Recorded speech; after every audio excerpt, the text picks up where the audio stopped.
tiba-tiba aja dia merasa ada orang yang sedang kayak ngegelitiki gitu loh. Ngegelitiki badannya, menggerayangi.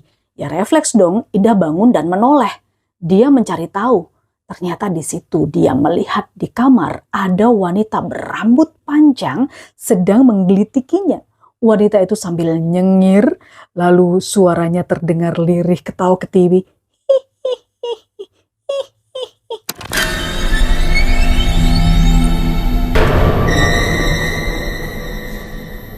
Hai teman-teman, Assalamualaikum warahmatullahi wabarakatuh. Makasih ya kamu udah klik lagi video ini.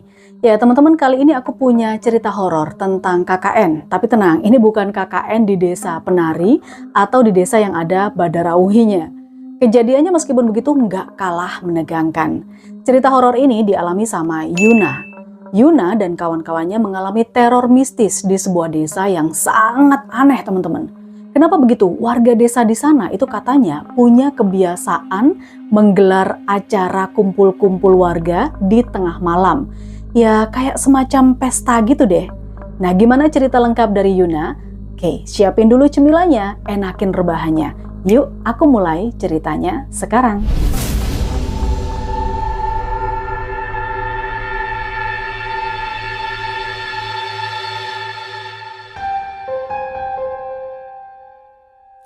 Waktu itu sekitar tahun 2011, Yuna dan teman-temannya, itu ada 4 laki-laki dan 6 perempuan ya, termasuk Yuna nih, KKN di sebuah desa di Jawa Tengah.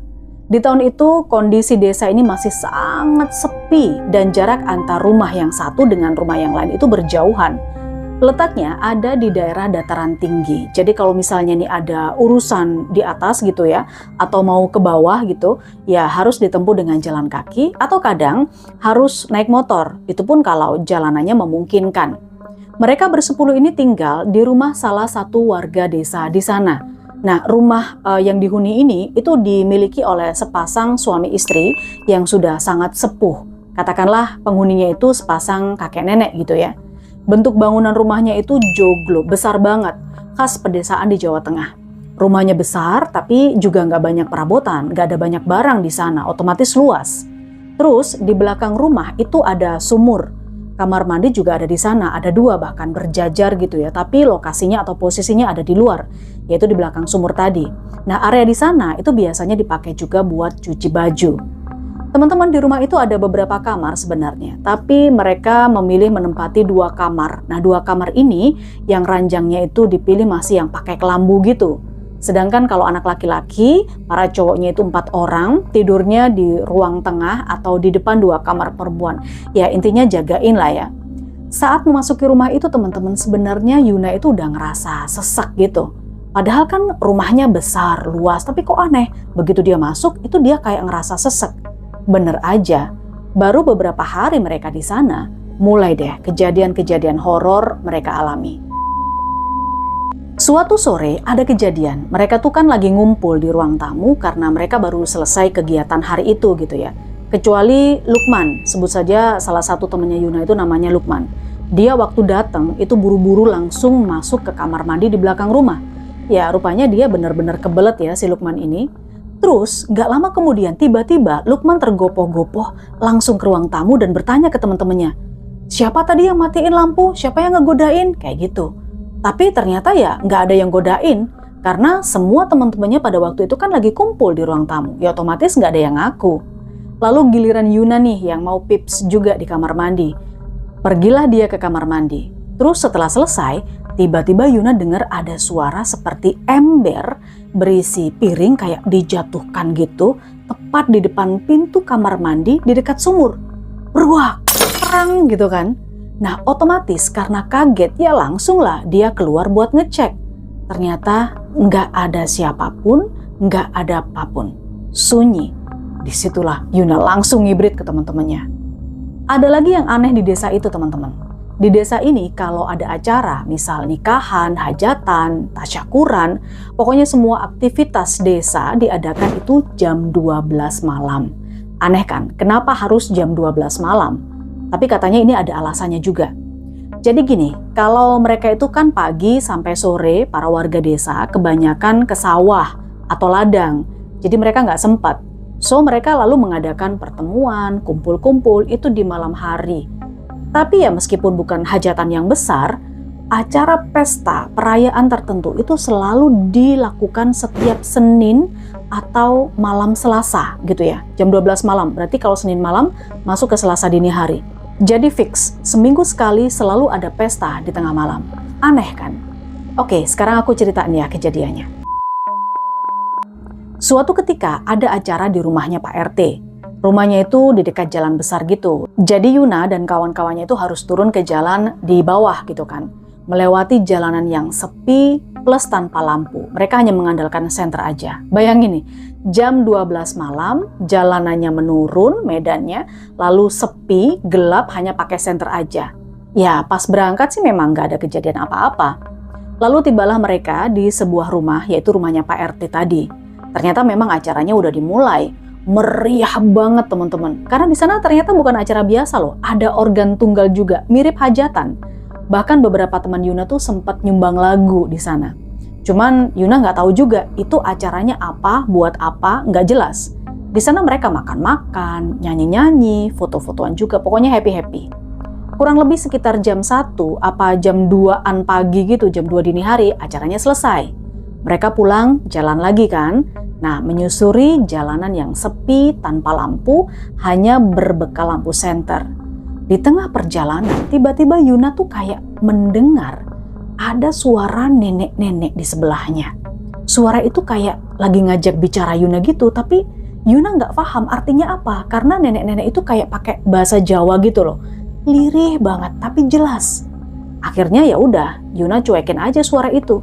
Dia nggak gubris, dianggap ya mungkin dia salah dengar.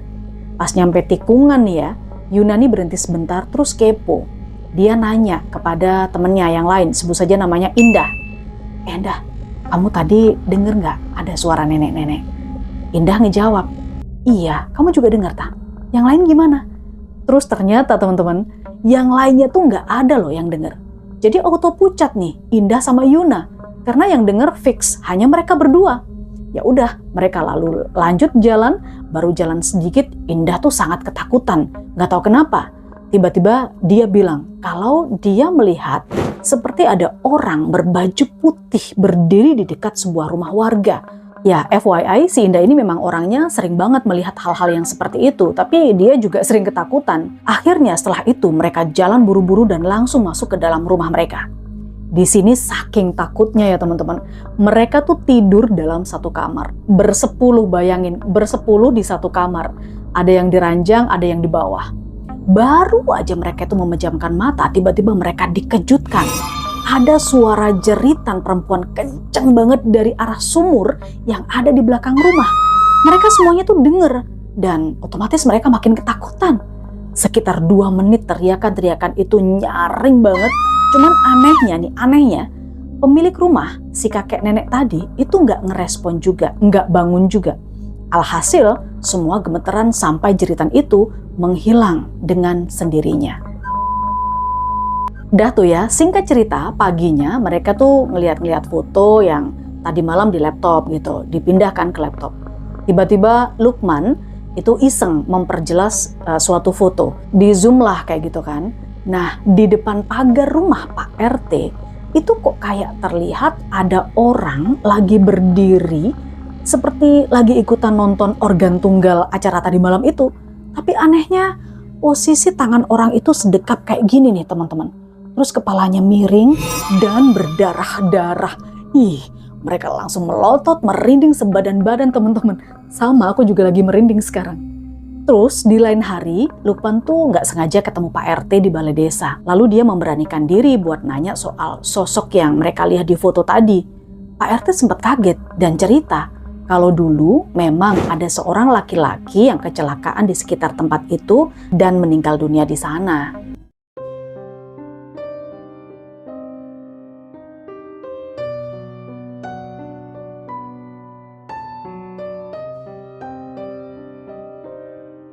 Kisah horor desa ini itu nggak hanya sampai di situ aja teman-teman.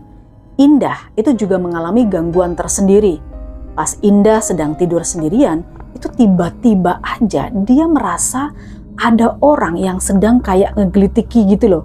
Ngegelitiki badannya, menggerayangi. Ya refleks dong, Indah bangun dan menoleh. Dia mencari tahu.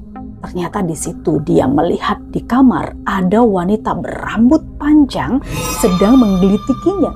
Wanita itu sambil nyengir, lalu suaranya terdengar lirih ketawa ketiwi. Dah tuh ya, itu yang dialami Indah. Yuna juga punya cerita lain di desa itu.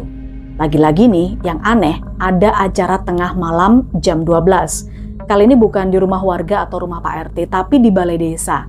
Waktunya sama ya, Senin menuju ke Selasa jam 12 malam, ya berarti jatuhnya ke Selasa dini hari.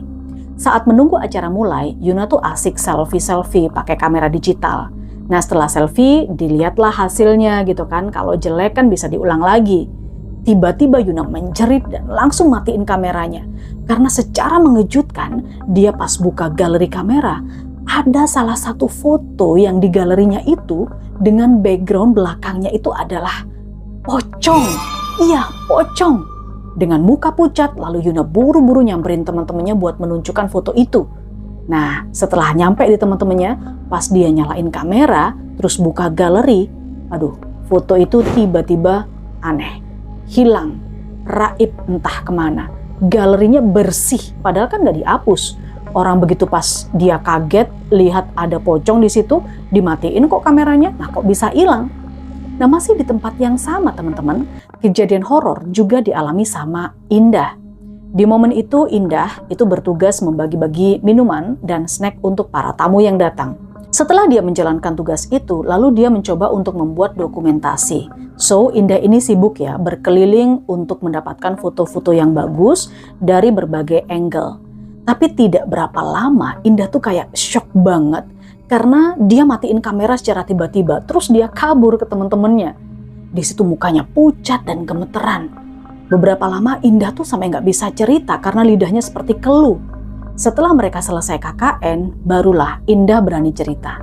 Ternyata teman-teman waktu itu Indah juga diganggu sama sosok yang pengen terlihat eksis. Sosok yang sama mungkin ya.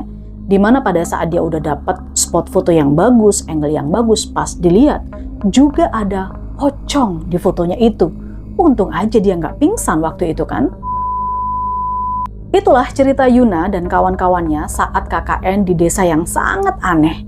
Harusnya mereka KKN 3 bulan di sana, tapi karena nggak kuat sama terornya nih, akhirnya mereka minta izin ke pihak kampus dan setelah dapat izin mereka langsung cabut.